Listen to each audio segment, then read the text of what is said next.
This is Affiliate Voices. My name is Greg Hoffman.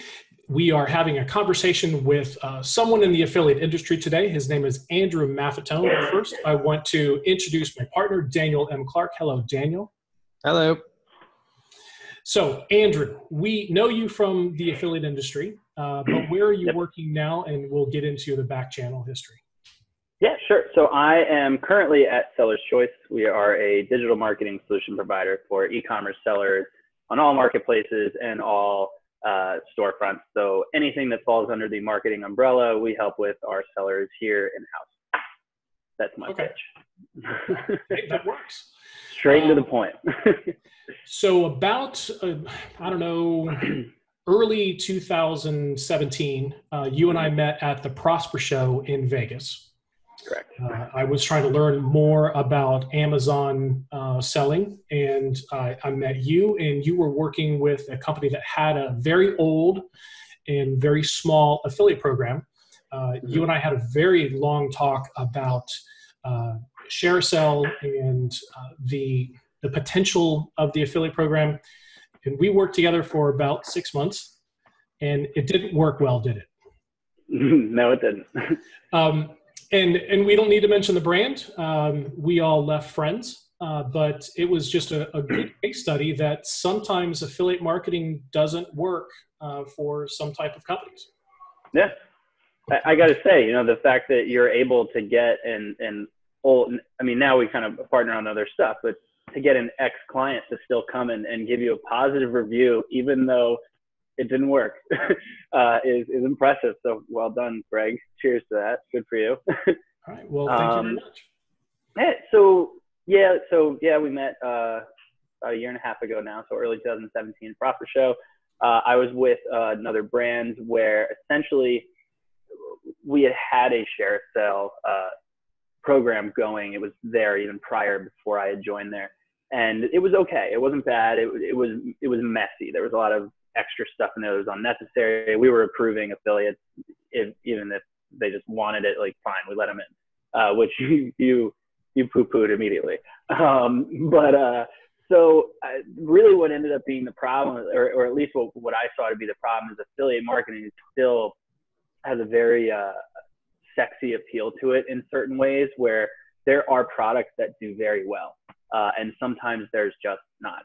There's products where if you just need it in a flash, or, you can run up to the store and grab something, it doesn't always work as well. It seems to be more of, this person is suggesting this product. I'm not really sure if I need it, but because now that they're suggesting it, it's really helping me drive forward and end up going through with the conversion.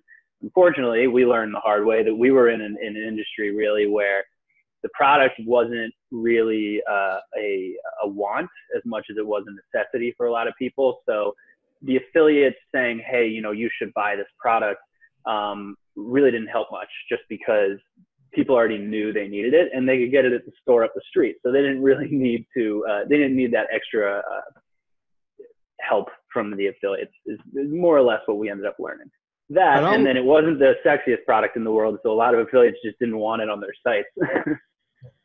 I'll leave it up to Greg if he wants to mention the name of the company, but a couple of years before yours, we had a client whose product was sold and could be found at the checkout counter at a grocery store or at a Lowe's or a Home Depot or something like that. And we took them on, and they didn't last very long either. But you could literally go to, a big box home store and get their product at the checkout counter. And, affiliate marketing didn't work out too well for that either. Yeah, affiliate marketing really, at least to me, it really does come down to being an influencer of sorts in the aspect of you're influencing someone to purchase something they may not think that they needed originally. But if it's something that at the checkout counter that they can get at the last second, like a pack of gum or some candy or something like that, or if you're running up to the nearest Home Depot because you need some stuff, like, that's really it's just not an appealing thing to either A, to purchase, and B, as an affiliate, I wouldn't want it on my site.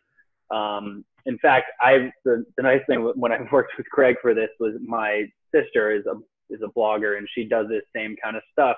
So I always got her advice on like, why isn't this working? And she was just like, I don't want your products on my site. I was like always struggling to like figure out like, well, what about this one? Like, what about this one? She's like, nah, I don't want that on my site. Like, it's not sexy. It's not fun. And I'm always like, all right. So that's basically how we learned the hard way that it wasn't working out as well as we wanted it to. And when you couple that with sometimes the average order price is pretty low, and the commission looks healthy, but when there's an average order price that is low to begin with, $15, $10, and you're getting 20% commission of $10, that's not a lot of money. So the gift items, the gourmet items that are in the $200 to $300, or furniture or things like that are very high ticket items, and then they have healthy commissions. That's when affiliates get excited, because they can earn $5, $10, $20, $30 for one transaction. And that's what works in affiliate marketing. Yeah. It seems more like the quality of the purchase and not so much the quantity, which was, the problem we had. We had, about a $20 average order, and you would have to sell a pretty good amount of stuff for us to make any kind of money on that. But if you're selling a premium, home surround sound system, and you sell 2 or 3 from doing a blog post or from having it on your site somewhere, like that was very well worth it for you at one point. So that's definitely something I learned the hard way, that you really have to take into account when you're doing something, especially through share sale. Right. So let's get into seller's choice and what you're doing now. And, just take one of our merchants. What could you do with a merchant that is in the $5 million range? Yeah. So we work with merchants who, especially nowadays, everyone seems to just think, okay, I'm going to come up with this company. I'm going to post a bunch of my products on Amazon, and then I'm just going to sit back and watch the money roll in. And it is not that simple anymore. So we really take a cohesive branding approach with people who sell on Amazon and on their own site, whether that's Shopify, WooCommerce, BigCommerce, any of those, and then Jet and Walmart and eBay. And we want to make sure that the branding is the same across the board. So that includes your imagery, that includes the voice, that includes all other aspects of the branding. And then on the site, we want to make sure that, your brand is that's really the home base of your purchasing. So that way you're really in any marketplace that your potential customers are. So that's why we'll help diversify a client that we're working with, but we also want to make sure that their brand is there, so that if they find your product on eBay, they know that's your product. Or if they find your product on Amazon, they know that's your product. And then, of course, we want to bring all that together by starting to build a community. So social media, email, anything along those lines, to really start to build the brand. We really started to see over the years that the really successful sellers, the reason they're so successful is not because they're just transacting and pumping out a bunch of product. It's because they've built a brand, they've built a story, they've built a whole lifestyle behind their product line, and they've really become the hub to go to that place for more information on that. So to give you an example, it's not going to be easy for me to, if you're wearing a blue shirt, it's not going to be easy for me to just replicate, oh, I'm going to go sell blue shirts now. But if I can sell the lifestyle behind blue shirts and really start to drive it home, people actually start to stay with you, and you start to build a community. And that's how you really start to grow your business and build it into an asset, as opposed to just throwing it on Amazon and hoping that people will land on your page and purchase things. What is your ideal client? What does that look like? Ideal client. That's a fun question. So we tend to work with people. We have a whole a la carte approach. We're very, obvious. We know that sometimes there's people in-house for you that can do certain things. So we don't want to say, give us all your marketing or we're not going to help. So we have an a la carte approach with what we're doing. But a lot of our clients ideally are doing anywhere from 2 or 3 million a year up to about 10 is our ideal market. We have some that are much larger. We have some that are smaller. But someone who is really looking to build a brand and most likely get their business acquired after a while is who we're really targeting, because we want to build the company into an asset so that later on down the line, as they're looking to sell, it's a lot easier for them to try to get that approach out. So let's get back to how did you get started? Where were you before I met you? So I actually came from an agency prior to when I met you, in which case when I met you, I had gone in-house with that other brand. And now I'm back over at Seller's Choice, which is technically just across the hall from the last company I was with. But I have been in marketing and in more or less in and out of e-commerce for a little over a decade now. I originally started at a car suspension company that was an e-commerce company, and we were actually on Amazon at the time, which was years and years ago, to the point where it was like pointless.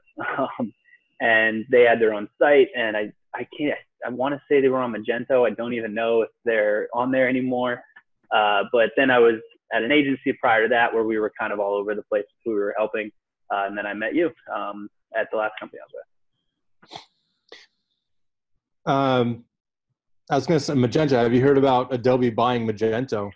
I did. I heard. So Adobe bought Magento, so I'm very interested to see what they do there. I find Magento very clunky and difficult to use.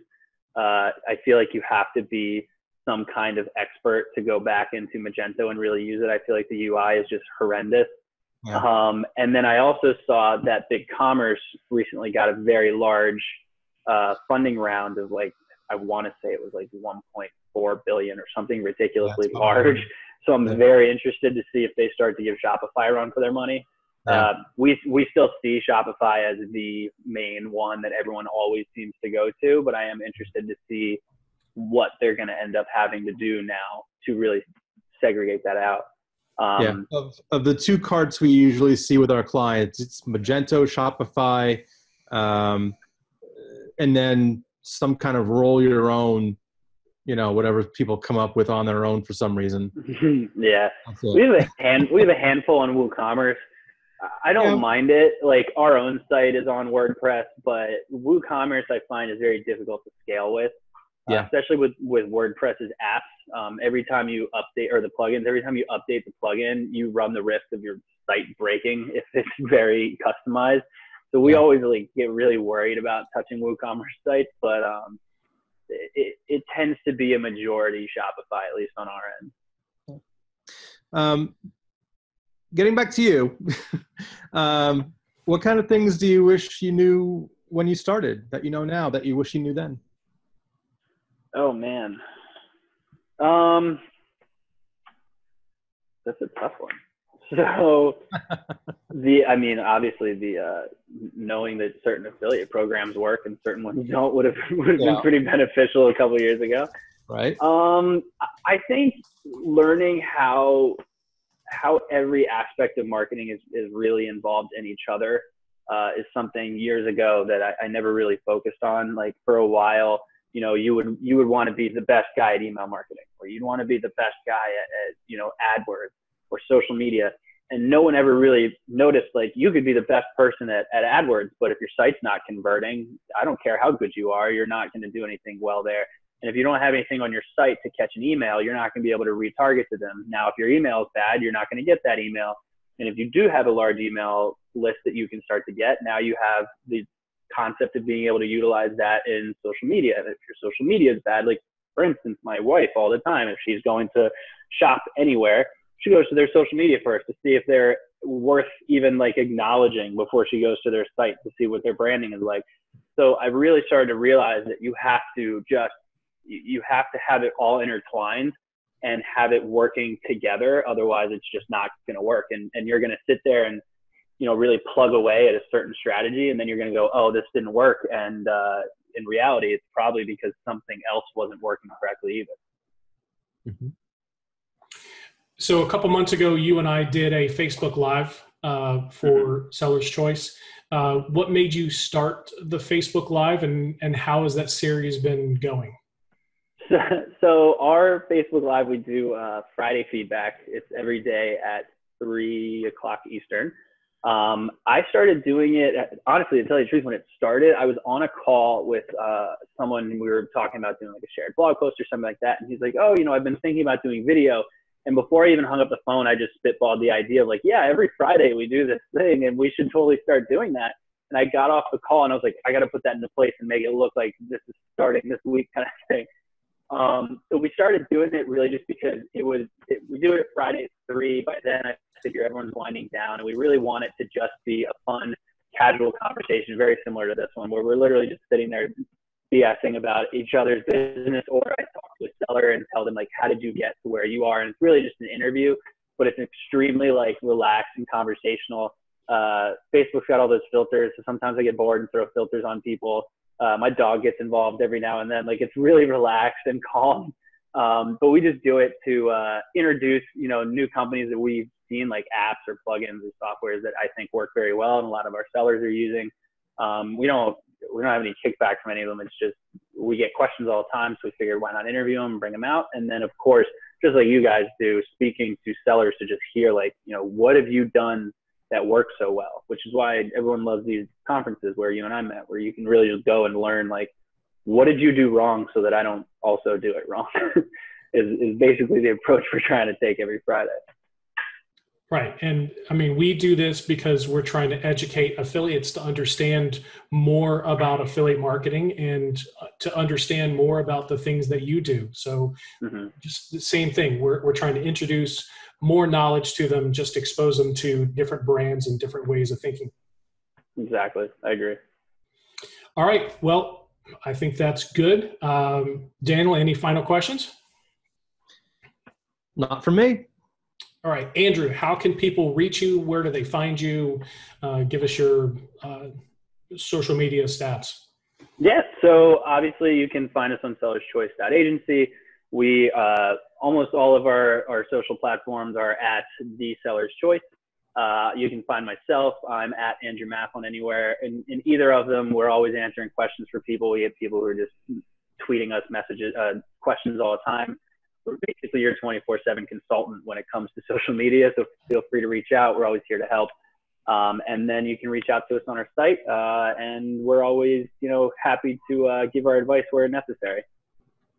All right, that's awesome. Thank you very much, Andrew. Yeah. We appreciate you joining us on Affiliate Voices. For anybody that is still watching, we're going to put a link up there for other interviews that we've had with other people in the affiliate industry, and we definitely want you to subscribe. So thank you very much. Thanks, Greg. Thanks, Daniel. Have a good one. Thanks, Andrew. Bye.